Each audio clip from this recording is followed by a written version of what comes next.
एक राजा ने सोचा कि वह दुनिया का सबसे बुद्धिमान और शक्तिशाली व्यक्ति है। उसने अपने सलाहकारों से पूछा, देश में सबसे बुद्धिमान व्यक्ति कौन है? सलाहकारों ने सोचा और फिर उत्तर दिया, पहाड़ों में एक बुद्धिमान संत रहता है। वह बहुत ज्ञानी और बुद्धिमान है। राजा ने सोचा कि उसे उस संत से मिलना चाहिए। उसने अपने सलाहकारों और कुछ सैनिकों के साथ यात्रा की। कई दिनों की यात्रा के बाद वे संत के घर पहुंचे। राजा ने देखा कि संत एक साधारण व्यक्ति था जो किसी भी गांव के व्यक्ति जैसा दिखता था।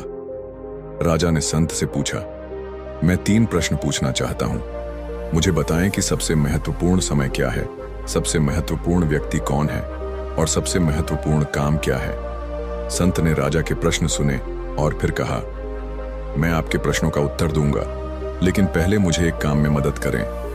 मुझे अपने बाग में कुछ पौधे लगाने हैं।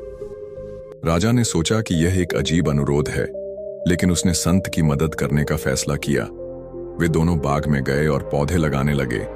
जैसे ही वे काम कर रहे थे, राजा ने अपने प्रश्न फिर से पूछे। संत ने मुस्कुराया और काम करना जारी रखा। जब काम खत्म कर हुआ तो संत ने राजा को एक पेड़ के नीचे बैठने के लिए कहा।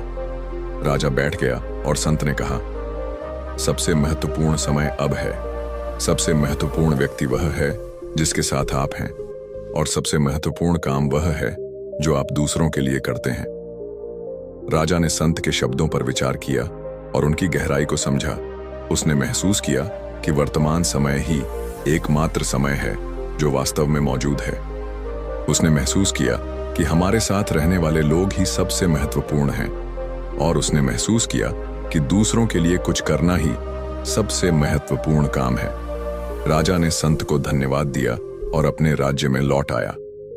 उसने अपने जीवन को बदल दिया और दूसरों के लिए काम करना शुरू कर दिया, और इस तरह राजा की यात्रा ने उसे एक नए और बेहतर इंसान में बदल दिया। आपको यह वीडियो कैसी लगी, अपनी प्रतिक्रिया जरूर दें।